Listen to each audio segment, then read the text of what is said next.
depuis Kinou, Kinou Le Pesant. J'ai travaillé pendant 16 ans pour l'éducation nationale en tant qu'enseignante en élémentaire essentiellement, puis en tant qu'enseignante spécialisée en classe Ulysse.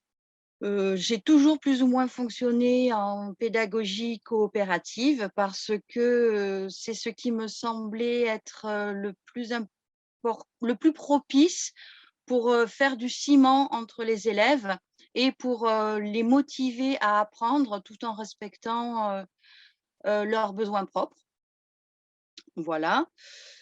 Donc je vais vous parler d'un projet que j'ai fait il y a plusieurs années, enfin que mes élèves ont voulu faire il y a quelques années. J'avais alors des élèves de CM1, CM2 au Vieux-Bourg à Commentry. C'était une classe d'élèves assez chargée. J'avais, me semble-t-il, 27 ou 28 élèves. Voilà. Donc, l'ensemble des élèves étaient vraiment intéressés par une correspondance, tout simplement parce que j'avais parlé, et ça c'est quelque chose qui revient assez souvent dans les différents projets qu'on peut faire, j'avais parlé d'une ancienne classe et d'une correspondance que les élèves avaient eue et que ça les avait vraiment emballés de pouvoir à la fin rencontrer ces élèves avec qui ils avaient avec lesquels ils avaient échangé tout au long de l'année. Et bon, voilà, en semant une petite graine comme ça, est apparue cette volonté assez commune finalement. Alors, c'est pas du 100 dans ces projets coopératifs. Au départ, c'est rarement du 100 de motivation de la part de tous, mais il y avait quand même un bel ensemble qui a demandé à se lancer dans cette correspondance. Donc, on a cherché autour de nous et il se trouve que j'avais une collègue à Marcillat-en-Combrailles qui avait une classe de CE2, CM1 avec un effectif à peu près équivalent. Et donc, je lui ai demandé de tâter le terrain dans sa classe pour voir si de son côté, ça serait bienvenu. Et puis, j'ai demandé également à mes élèves si des élèves de CE2, CM1, ça leur convenait parce que ce n'était pas tout à fait la même tranche d'âge et je ne voulais pas que les motivations s'émoussent justement par rapport à ça. Et puis non, pas du tout. Il se trouve que tout le monde a voulu continuer. Comme elle avait un petit peu moins d'élèves, un tout petit peu moins, du coup, mes élèves hyper motivés ont dit, certains ont dit: «Eh ben moi, j'en prends 2 des correspondants, moi j'en prends un». Il y en a qui voulaient avoir plusieurs, il y en a qui voulaient s'écrire en binôme. Donc je les ai laissés s'organiser plus ou moins comme ils voulaient. Et puis, on a entamé une correspondance et ça a été des moments de grande joie, en fait, parce que, ça a été la découverte de l'autre et puis ça a été, «Et toi, qu'est-ce que tu écris? C'est quelqu'un que je connais pas et comment on va s'y prendre et comment est-ce qu'on écrit une lettre?» Et enfin, il y a eu tout un tas de questions et une vraie envie de communiquer. Et puis, on s'est rencontrés à plusieurs reprises dans l'année. Donc ça a été des moments toujours, très intéressants parce que, il y a un petit peu cette angoisse de rencontrer quelqu'un de nouveau et puis de se rendre compte que finalement non, il y a toujours ce lien de la correspondance, qui est très fort finalement. Je crois que sur tous les binômes, il y a enfin sur tous les binômes, de correspondants, il y a peut-être un binôme qui a pas fonctionné lors de la rencontre.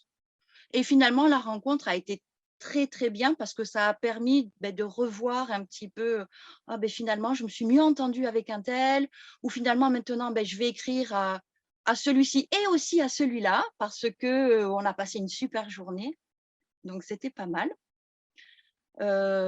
Et puis lors de notre toute dernière rencontre, nous avons décidé de faire un marché de connaissances puisque, les élèves, de mon école connaissaient déjà bien le principe. Nous avions déjà fait, 2 marchés de connaissances au cours de l'année et c'est d'eux-mêmes qu'ils ont dit: «Mais alors, on va partager ça avec les élèves de Marcillat».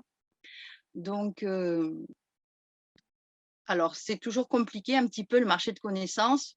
Très concrètement, pour la correspondance en classe,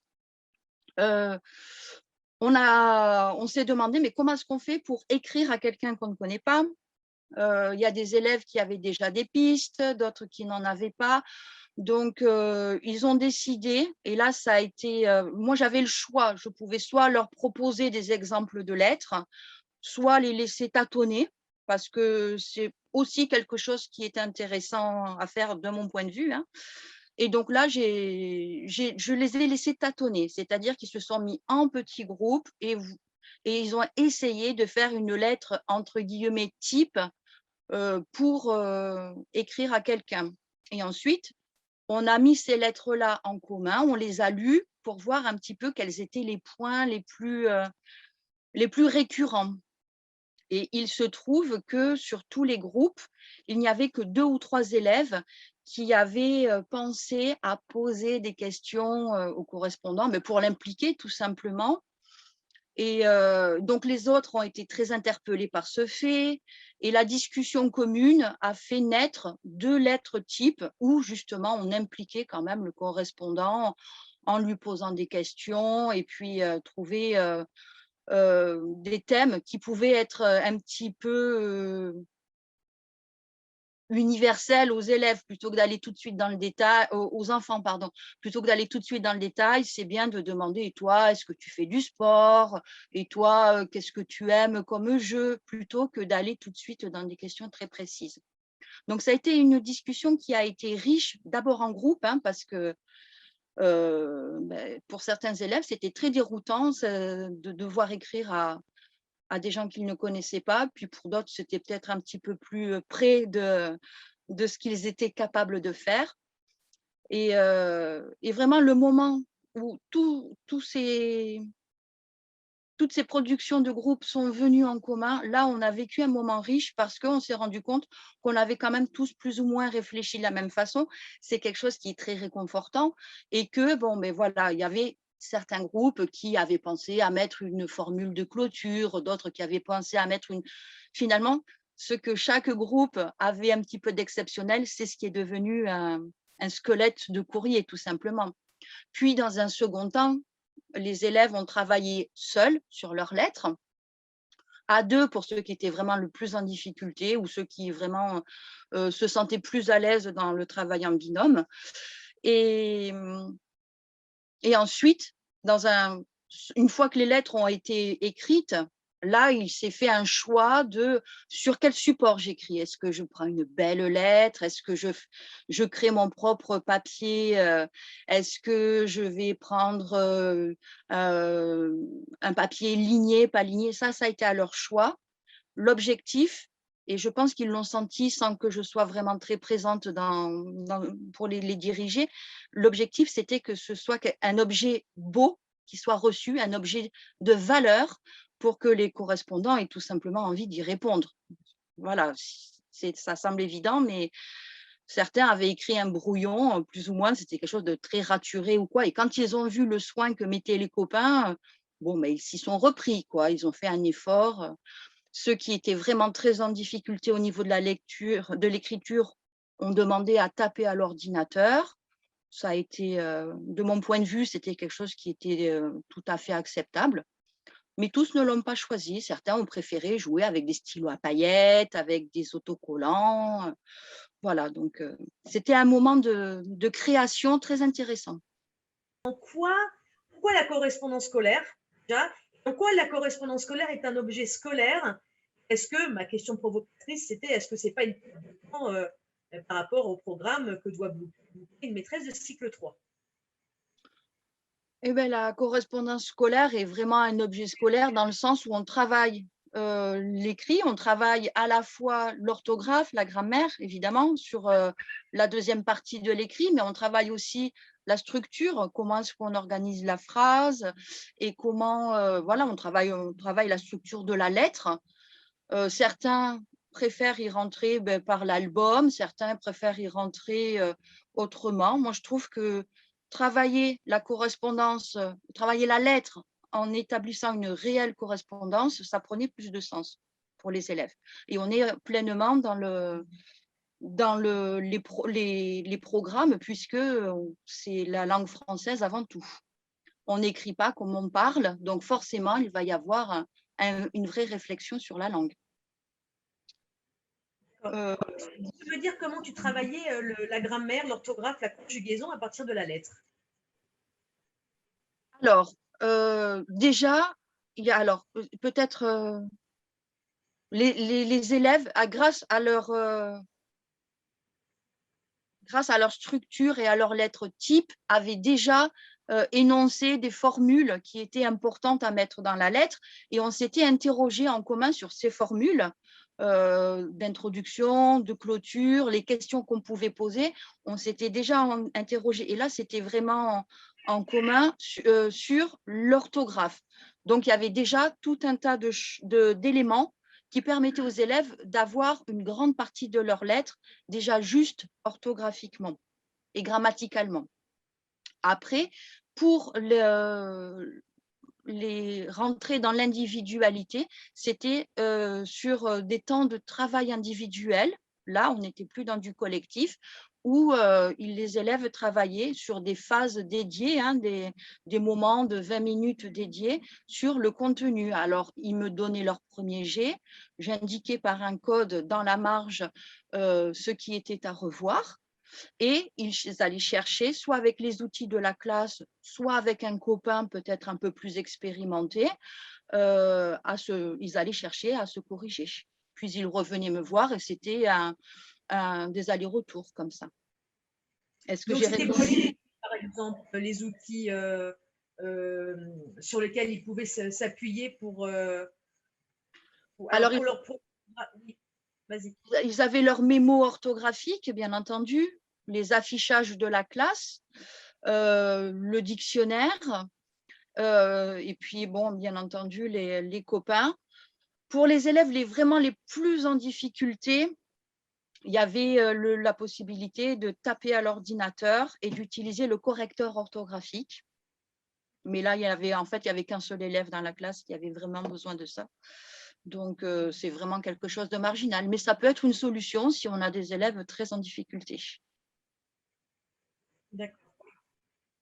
Et du coup, concrètement, comment dans la classe, donc, ils s'organisaient pour écrire? Tu disais tout à l'heure qu'ils travaillaient en petits groupes.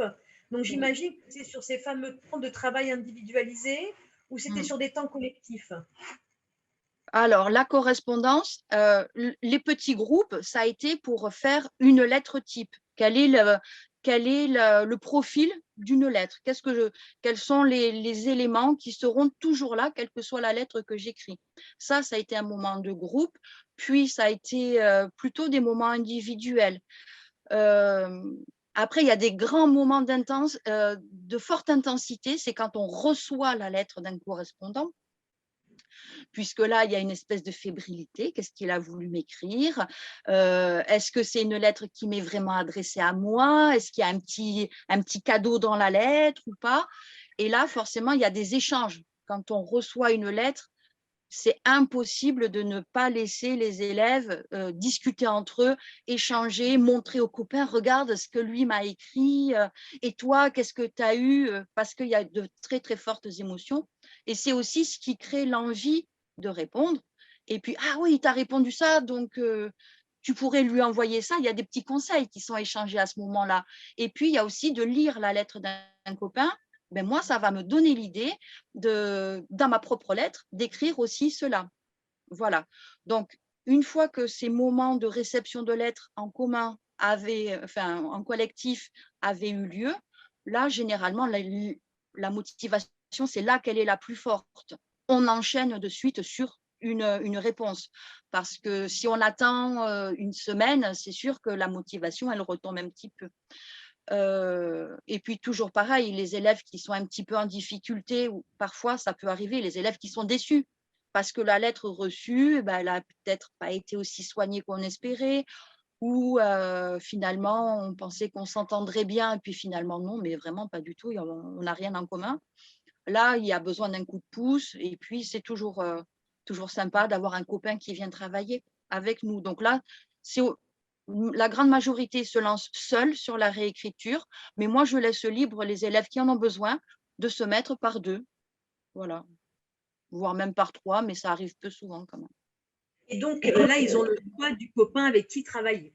Oui, c'est important. Si je veux garder la motivation, c'est important que ce soit un copain choisi, parce que si c'est un copain imposé, il y a le risque qu'on tombe sur des tensions qui sont peut-être plus anciennes que celles de la correspondance et d'émousser cette motivation-là.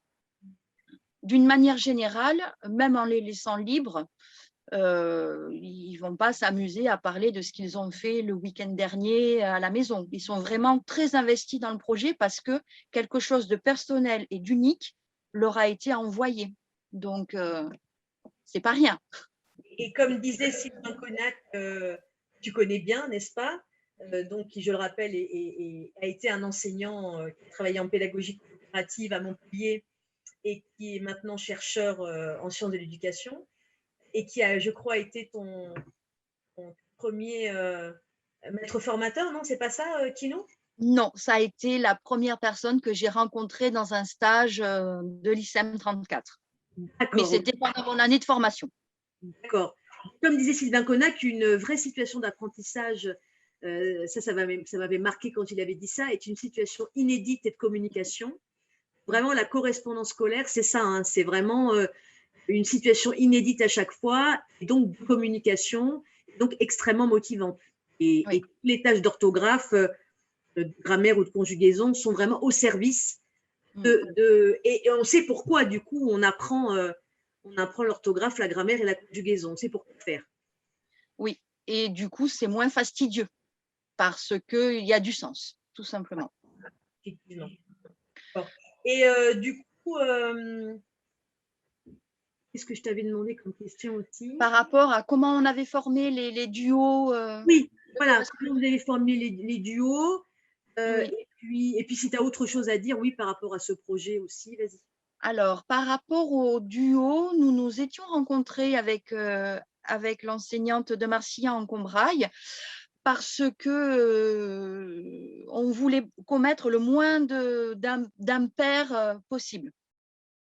Donc, moi, j'avais entre guillemets croqué le profil de mes élèves. Si jamais il y en avait un qui était fondu de foot, on n'allait pas le mettre avec quelqu'un qui ne parlait que de tennis parce que on savait qu'à un moment donné, ça n'allait pas accrocher. On voulait, nous, vraiment qu'il y ait des intérêts communs. Donc, voilà. Donc, j'avais croqué mes élèves sur, en gros, qu'est-ce qu'ils aiment, qu'est-ce qui les motive, qu'est-ce qui les rebute aussi, parce que c'est important de le savoir.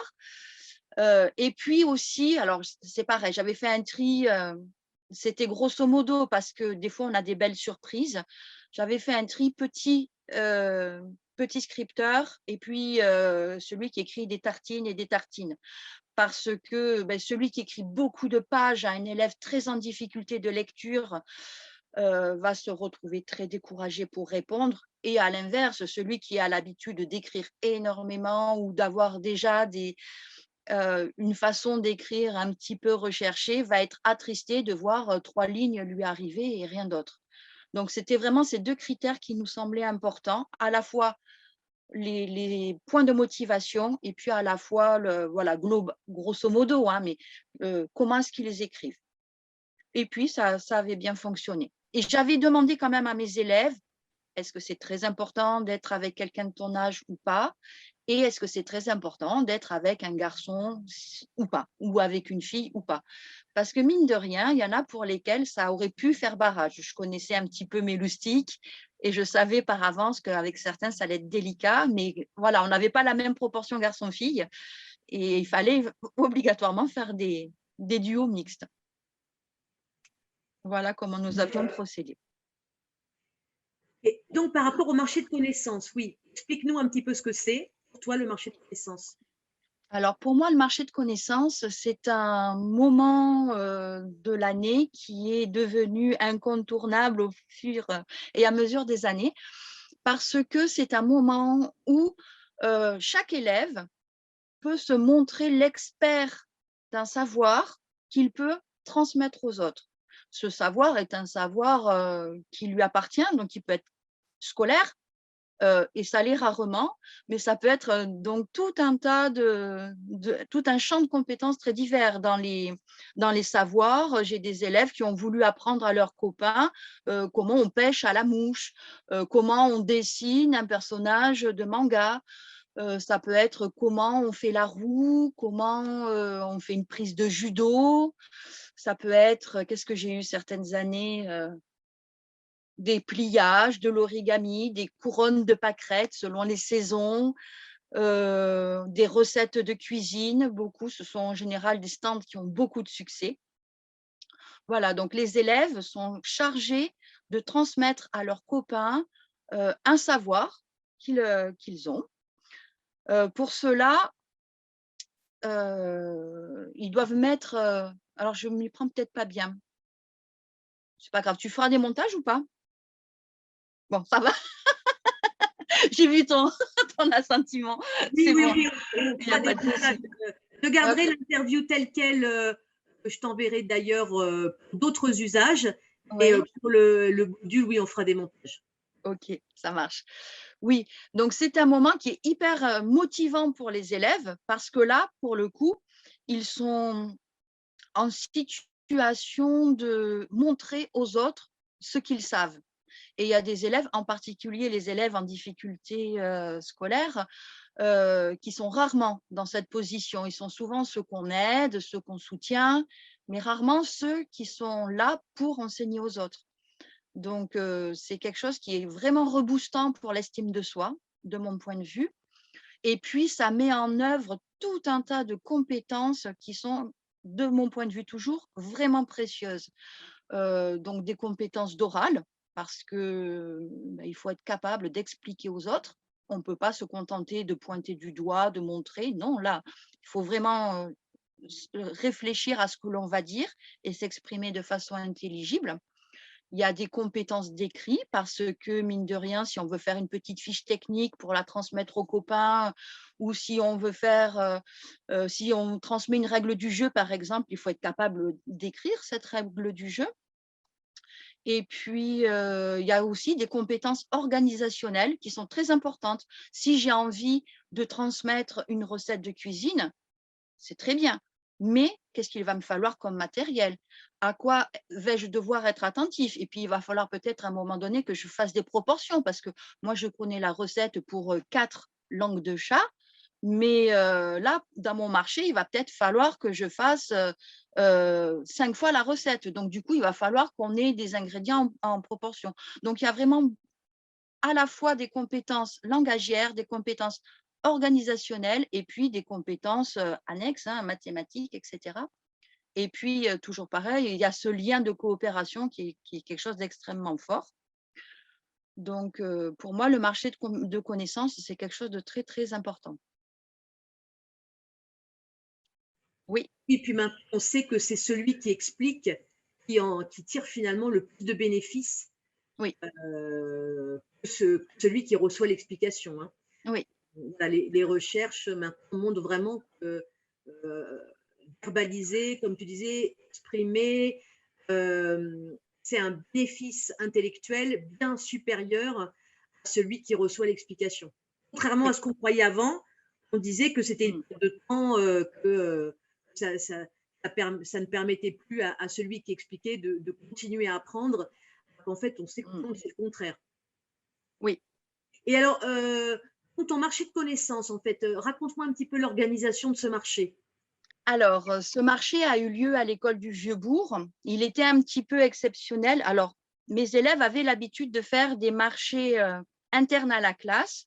Donc, c'est quelque chose avec lesquels ils étaient quand même familiarisés. Euh, donc là, nous avions décidé que ça se passerait à l'école du Vieux-Bourg. Il a fallu, dans un premier temps, que chaque élève ou que chaque binôme d'élèves, généralement, les élèves se mettent par deux pour présenter une connaissance, se mettre d'accord sur qu'est-ce qu'on va transmettre. Alors, au départ, on se mettait que par un. C'était un élève qui présentait et puis, et puis il était tout seul. Et puis, très, très vite, mes élèves se sont rendus compte qu'il y avait cette frustration de ne jamais voir les stands qui étaient présentés alors qu'eux-mêmes étaient en train de passer leur savoir. Donc, de cette frustration, petit à petit, ils en étaient venus à, alors pas tous, mais certains, à dire, on se met par deux, comme ça, à un moment, c'est toi qui enseignes, et puis moi, je vais faire un tour rapide, et puis après, tu reviens, et puis on va inverser les rôles. Donc, j'avais trouvé ça hyper astucieux parce que ça amoindrit la frustration. Elle reste quand même présente, hein, mais déjà, eux avaient trouvé une solution intéressante. Donc, ceux qui voulaient être seuls étaient seuls, ceux qui voulaient être à deux étaient à deux. Donc, on a recensé dans un premier temps les compétences de chacun. Et puis, à partir de là, on a regardé s'il y avait des doublons ou pas, parce qu'il faut se mettre d'accord. On peut à la limite présenter 2 fois, je ne sais pas, faire un dribble. On peut le présenter 2 fois puisqu'il y a 2 phases dans un marché. Il y a la première phase avec la moitié des stands qui sont présentés, puis donc des élèves qui présentent et des élèves qui sont clients, qui sont là pour apprendre des choses de la part de leurs camarades. Puis, il y a une pause et on inverse. Donc, en fait, voilà, faire des dribbles, ça peut être présenté dans la première partie du marché par un groupe d'élèves et ça peut ensuite être présenté dans la deuxième partie du marché par un autre groupe d'élèves. Par contre, on ne peut pas faire 15 stands de dribbles, ça n'aurait pas de sens. Donc, première phase, on met en commun les différents savoirs qui vont être transmis, on regarde s'il n'y a pas de doublons.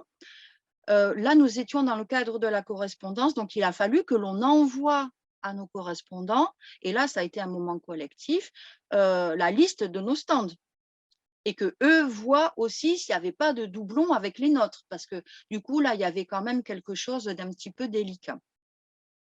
En même temps, on avait fait quand même une lettre pour leur expliquer ce que c'était que ce marché de connaissances. Donc là, pour le coup, c'était encore quelque chose de commun.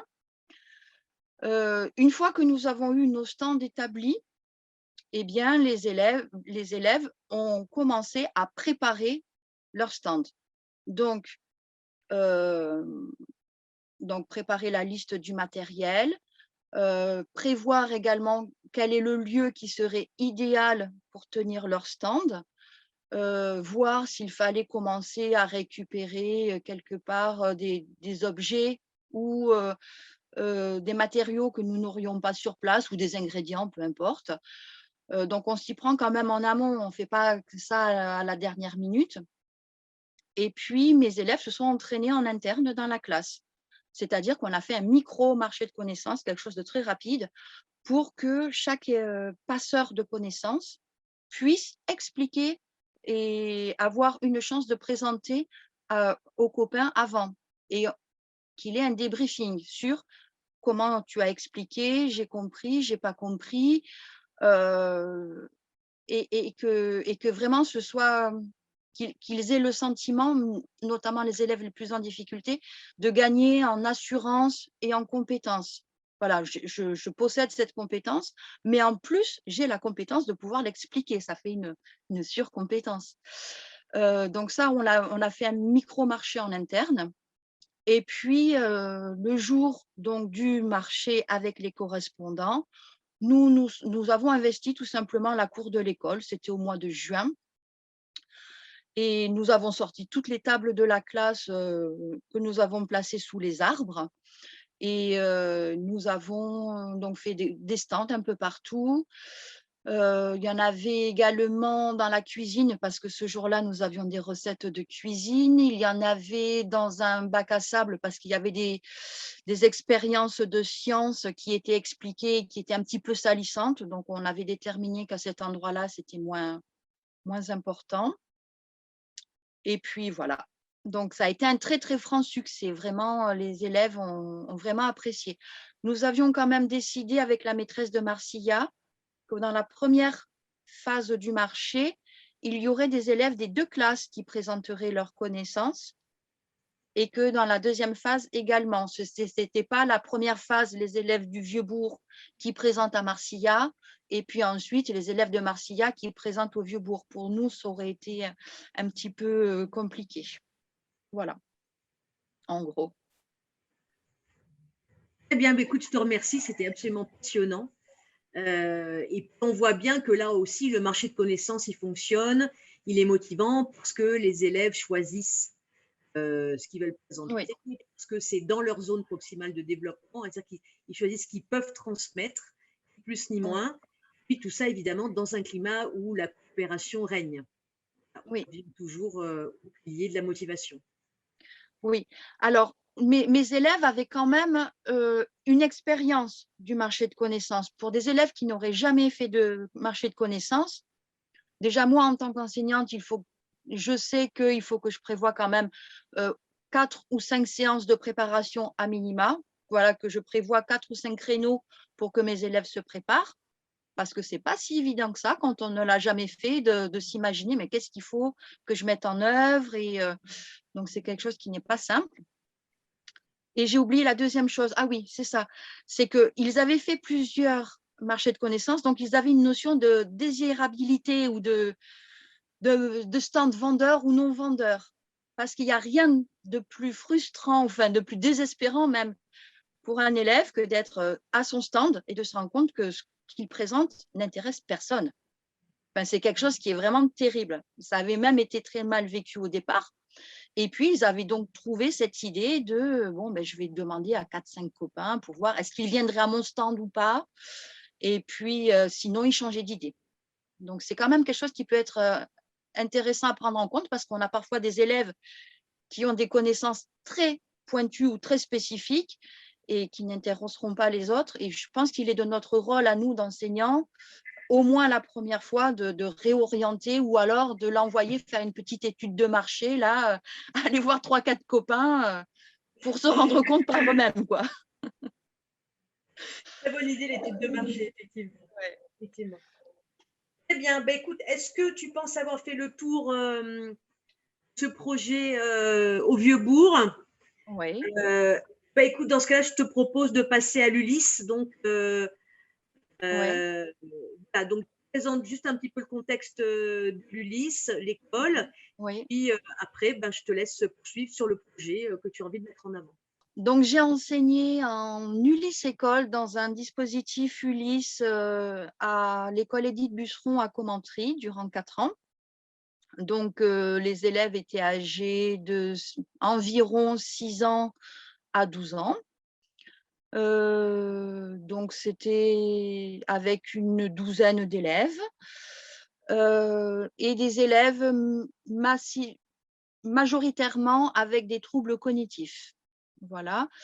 Donc, le premier projet dont je vais parler est un projet élevage.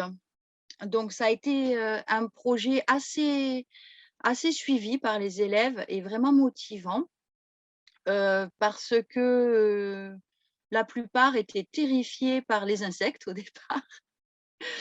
Et donc, à force de sortir dans la cour avec eux, de regarder les éléments de la cour bitumée, mais malgré tout avec quelques plantes, et cetera, on a appris qu'une fourmi n'était pas forcément une dévoreuse d'élèves et qu'on pouvait l'observer, la toucher, que les escargots n'étaient pas bons qu'à être écrasés, que c'était aussi des petites bêtes qui avaient une vie. Et donc, leur est venue cette idée d'en ramener certains en classe et de voir un petit peu comment est-ce que ça allait se développer. Donc, on a beaucoup de chance quand on a des élèves dans le spécialisé parce qu'on les suit plusieurs années. Donc, en fait, on a fait plusieurs élevages, toujours à la demande des élèves. Donc, on a commencé la première année par des insectes. Donc d'abord des insectes observés à la loupe avec du matériel de science, puis des insectes en élevage. Mais pour cela, il a fallu d'abord qu'on vérifie, qu'on fasse des recherches sur mais comment est-ce qu'on fait pour garder ces animaux, qui sont quand même des animaux sensibles, dans des conditions de vie correctes, parce que nous n'avions aucun matériel, donc, il a fallu qu'on invente des structures pour que ce soit possible et viable. Donc, ça a été très intéressant. Il a fallu que les élèves fassent une demande à la directrice pour avoir le matériel manquant. Donc, pareil, on a fait un travail sur l'oral. Un instant. Je fais pause 2 minutes, c'est possible? Parce qu'il y a Joanne qui vient d'arriver, il faut que je lui explique ce que je fais. OK. Oui, alors, donc, ça a donné lieu, ce projet élevage, à de la coopération avec les élèves, entre élèves, parce qu'il a fallu qu'ils se mettent d'accord déjà sur qu'est-ce qu'on va élever, qu'est-ce qui nous intéresse, au-delà de nos observations scientifiques in situ dans la cour ou dans la salle de sciences. À un moment donné, quand on s'est posé la question de comment est-ce qu'ils grandissent, comment est-ce qu'ils naissent, comment est-ce qu'ils se nourrissent, il a fallu qu'on fasse des choix. Donc, il a fallu discuter. Et ça, c'est quelque chose qui est loin d'être simple en Ulysse, parce que discuter, ça n'est pas affirmer « moi, je veux des fourmis ». Ça n'est pas suffisant. Donc, il y a un côté argumentation, ou du moins, je veux des fourmis parce que ça me plaît. C'est un vrai travail d'oral qui a été fait. Ça ne s'est pas fait en 2 jours parce qu'il faut que tout le monde puisse s'exprimer, que ça n'est pas simple pour tout le monde. Mais ça a été vraiment intéressant. Une fois que les fourmis ont été adoptées, puisque finalement on s'est dirigé vers un élevage de fourmis, puis un élevage de phasmes et en dernier lieu, la première année, un élevage d'escargots, il a fallu qu'on se mette d'accord sur mais comment est-ce qu'on observe des animaux? C'est quand même pas si simple. Comment est-ce qu'on sait qu'ils ont soif? Et comment est-ce qu'on sait qu'ils ont de la nourriture correctement? Donc, bon, les fourmis, ça a été un grand échec parce qu'on n'a jamais réussi à les conserver très longtemps. Donc, ça nous a servi de leçon. On apprend vraiment aussi de ses erreurs. Donc, on s'est tourné vers des phasmes qu'on a reçus sous forme d'œufs. Ça nous a laissé le temps de voir vraiment, mais alors qu'est-ce qu'il faut vraiment? Parce que cette fois-ci, on ne veut pas que ça meure, on veut que les animaux soient bien. Et donc, il a fallu qu'on apprenne à repérer la nourriture des phasmes pour pouvoir aller la chercher en autonomie dans la cour. C'est quelque chose qui n'était pas facile non plus, parce que mine de rien, les plantes se ressemblent toutes du point de vue d'un jeune élève. Donc oui, ça a vraiment été quelque chose de très fort, cette volonté d'avoir des animaux, parce que il a fallu développer tout un tas de connaissances et éveiller un regard au monde qu'il n'avait pas forcément au départ. Voilà, donc vraiment le projet élevage est quelque chose d'intéressant. Et puis chaque question que pose l'élève, moi en tant qu'enseignante, je me tourne vers les copains. C'est « et vous, qu'est-ce que vous en dites? Et comment est-ce qu'on pourrait savoir ?» Donc voilà, sur ce type de projet-là, c'est vraiment ramener l'élève toujours sur tu es capable d'aller chercher par toi-même les réponses et tu peux trouver des sources extérieures pour y répondre. Donc, je trouve ça vraiment intéressant parce qu'ils ont vraiment développé des compétences là-dessus. Alors, moi, j'ai une question à te poser. Tu Oui. parlais de recherche tout à l'heure. Comment tu l'as fait avec des élèves non lecteurs pour Oui. qu'ils puissent accéder aux documents et faire des recherches? Comment tu as fait? Alors, tout simplement, c'est la magie des nouvelles technologies. On peut aller sur des petites vidéos qu'on peut trouver facilement sur les réseaux vidéo actuels, donc sur YouTube ou quoi. On peut trouver des petites vidéos.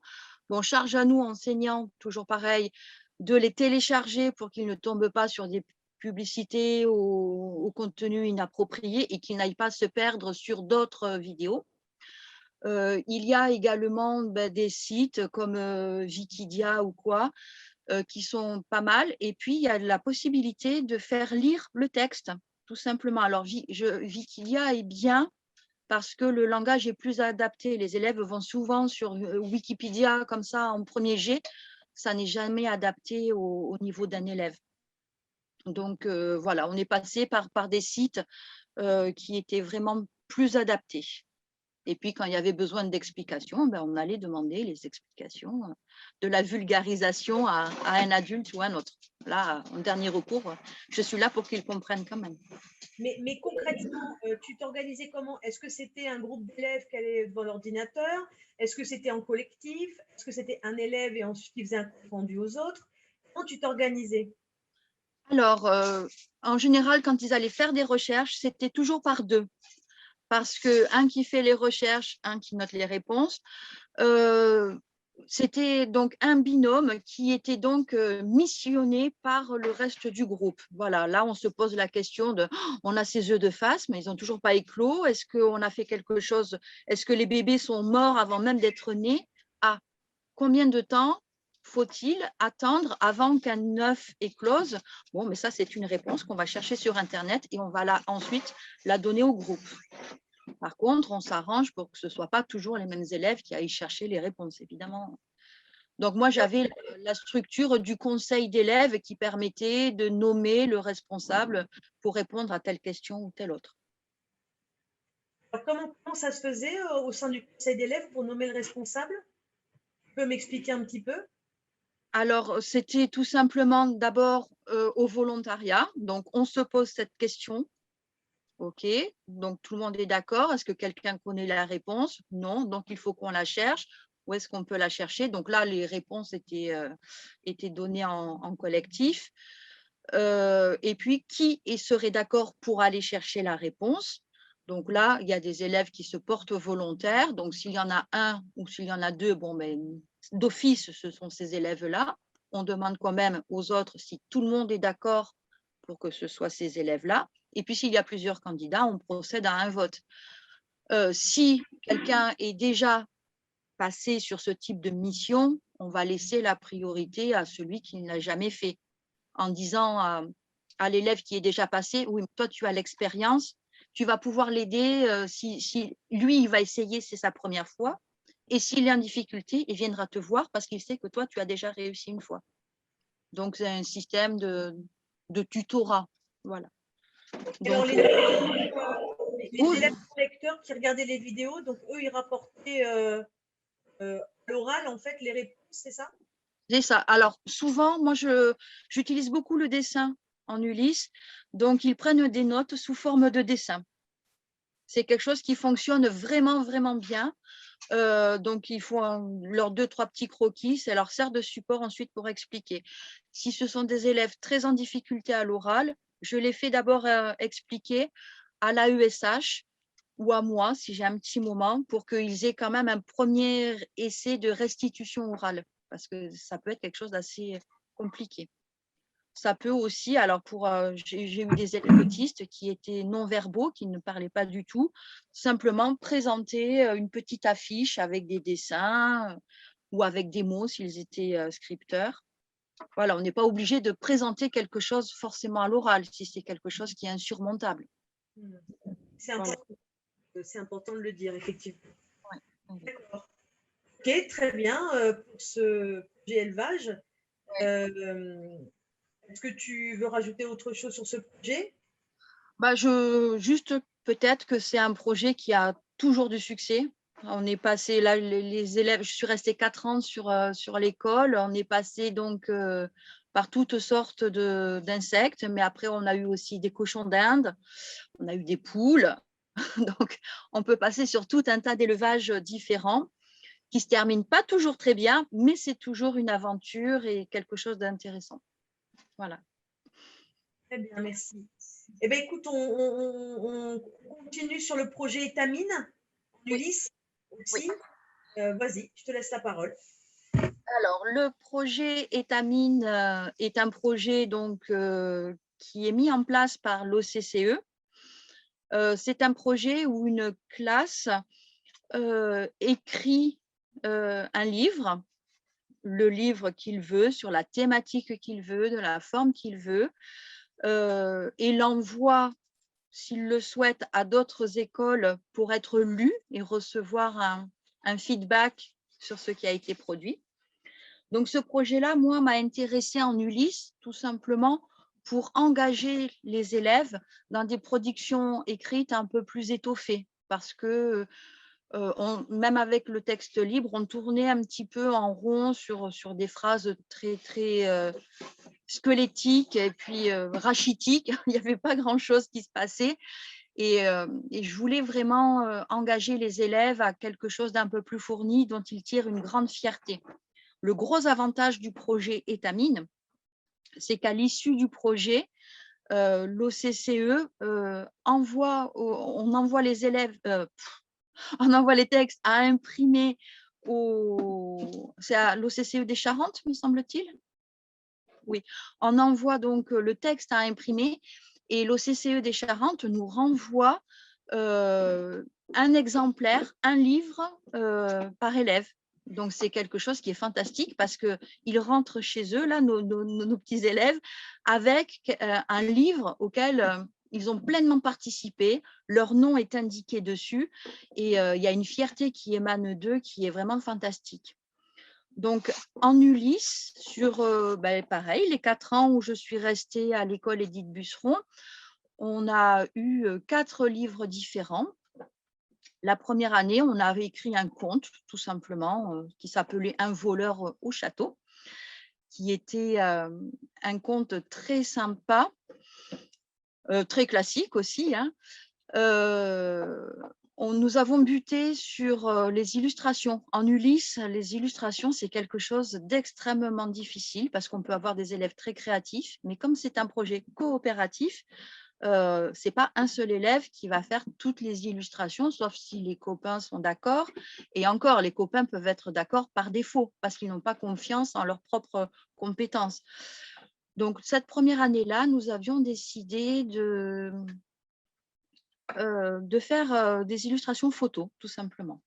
Donc ça, c'était quelque chose qui était vraiment sympa parce que ça a mis en place, donc au-delà de toutes les compétences de français sur l'élaboration du conte, il y a eu tout un tas de compétences techniques parce qu'il a fallu qu'on apprenne à faire des photomontages.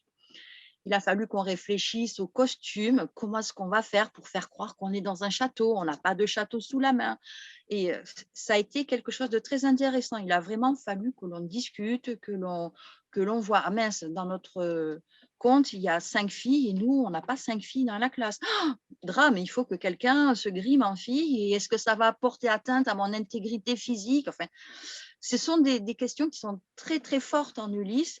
Donc, vraiment, ça a été riche.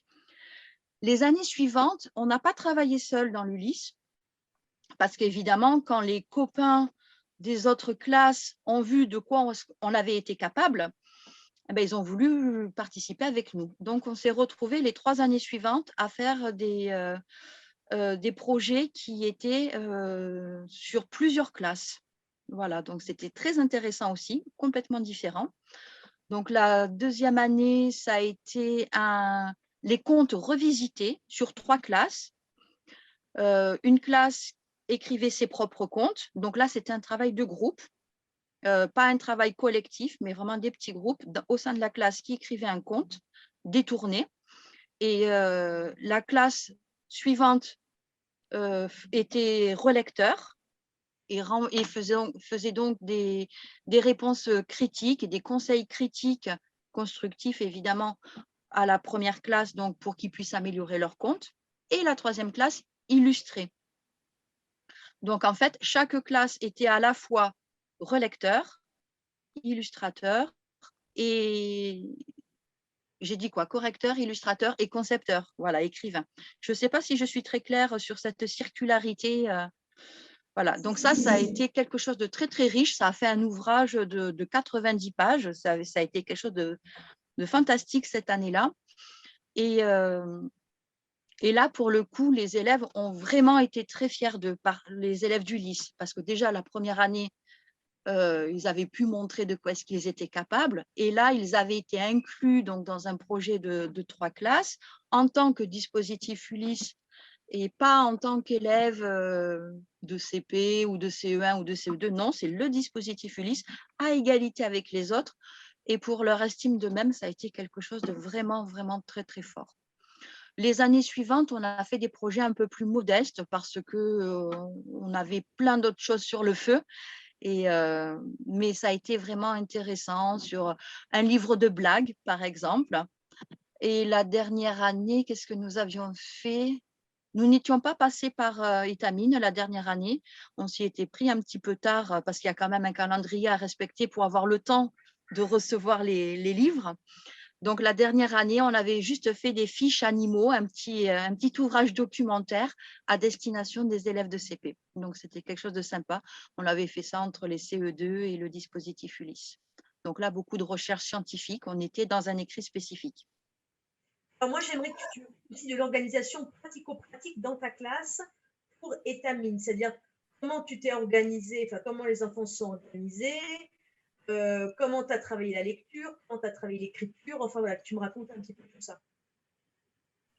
Alors, je vais parler spécifiquement peut-être de la première année, parce qu'après, il y a un entraînement qui fait que c'est plus simple les années d'après. Donc, cette première année-là, c'est moi qui ai mené le projet. Souvent, j'essaie de privilégier les pistes des élèves pour que ça devienne leur propre projet. Là, j'avais besoin d'enrichir un petit peu la gamme des possibles. Et donc, voilà, il y avait quand même pas mal d'élèves qui étaient dans le monde des contes. Je leur ai proposé d'écrire un livre qu'ils emporteraient chez eux. J'ai quand même bien expliqué qu'à la fin, ce serait leur livre, qui aurait leur nom et qu'ils en seraient très fiers. Et donc, on a exploré en groupe. Alors, on utilise une réunion où chacun prend la parole à tour de rôle. Il y a un président de séance qui est garant que chacun puisse être entendu s'il le souhaite, pour dire, bon, mais alors là, c'est notre comité de rédaction en quelque sorte. Qu'est-ce qu'on va écrire? Il faut qu'on soit tous d'accord. Ensuite, une fois qu'on a décidé ce qu'on allait écrire, c'est mais quels vont être nos personnages? Donc eux, puisqu'ils étaient plus dans un monde de contes, ils se sont tournés spontanément vers le conte. Mais quels vont être nos personnages? Et puis voilà, donc de petites réunions en petites réunions, on a fait des petits pas. Et puis les élèves ont commencé à écrire un petit bout. Et puis ensuite, alors le premier petit bout, il a été fait en collectif, parce que tout le monde sait plus ou moins comment c'est un conte, on sait tous plus ou moins qu'il faut présenter les personnages, mais pour des élèves d'Ulysse, c'est pas si évident que ça, donc il a fallu un petit peu les lancer. Puis les fois suivantes, c'était un groupe d'élèves qui continuait le conte et qui présentait au reste du groupe le morceau qu'il avait écrit. Le reste du groupe faisait un retour en disant oui, mais là on a compris, là on n'a pas compris, là tu dis toujours le même mot, il faudrait trouver une amélioration. Donc c'est quelque chose qui est vraiment intéressant. Donc le groupe qui avait écrit reprenait, améliorait, représentait une deuxième fois au reste du dispositif. Puis un autre groupe prenait la suite, etc. Les élèves non scripteurs étaient toujours aidés par un élève scripteur. Si jamais les élèves étaient vraiment fragiles au niveau graphisme, au niveau graphie, l'AESH était là pour servir tout simplement de secrétaire. Là, ce qui était important, c'est de ne pas être tétanisé par le fait de ne pas savoir écrire, voilà, c'est vraiment laisser parler l'écrivain qui est en nous, se mettre d'accord avec les copains plutôt que de travailler sur de la grammaire orthographe. L'objectif était vraiment montrer un petit peu que nous aussi, on a des ressources pour écrire des choses, même si on est en difficulté. Et toi, ton rôle alors dans tout ça, Kinou, dans ce temps d'écriture, c'était Soutenir, conseiller, encourager, parce que ce n'est pas toujours facile. Ça a été souvent, la première année, souvent servir de médiateur, oui, mais rappelle-toi, le groupe a décidé que toi, tu as très envie de faire autre chose. Ce autre chose, tu peux le faire dans un texte pour toi. Donc là, évidemment, ça pouvait amener des élèves qui d'habitude écrivaient peu à écrire quelque chose en dehors du projet. Mais voilà, moi, mon rôle, c'était vraiment d'aider les élèves à garder le fil conducteur défini par le groupe et puis à encourager, quoi. Vraiment, c'est pas toujours facile. Mais ça a été très, très riche parce qu'après cela, les élèves ont découvert qu'ils étaient capables. Effectivement, il y aurait toujours des fautes d'orthographe et tout, mais ça, finalement, ça n'allait pas les empêcher d'écrire. Voilà. On a même trouvé des petits logiciels où les élèves pouvaient dicter et du coup, c'était quelque chose de vraiment fort pour eux parce qu'ils se sont rendus compte qu'ils pouvaient s'affranchir de la grammaire, de l'orthographe et quand même faire part de leurs idées à l'écrit. Donc, ça a été vraiment un projet qui les a boostés pour les plusieurs années à la file, quoi.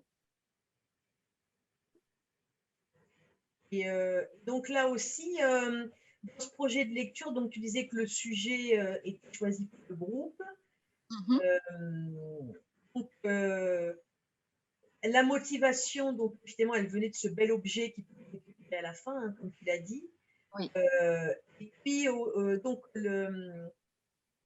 bon, il n'avait donc pas forcément un choix individuel du sujet.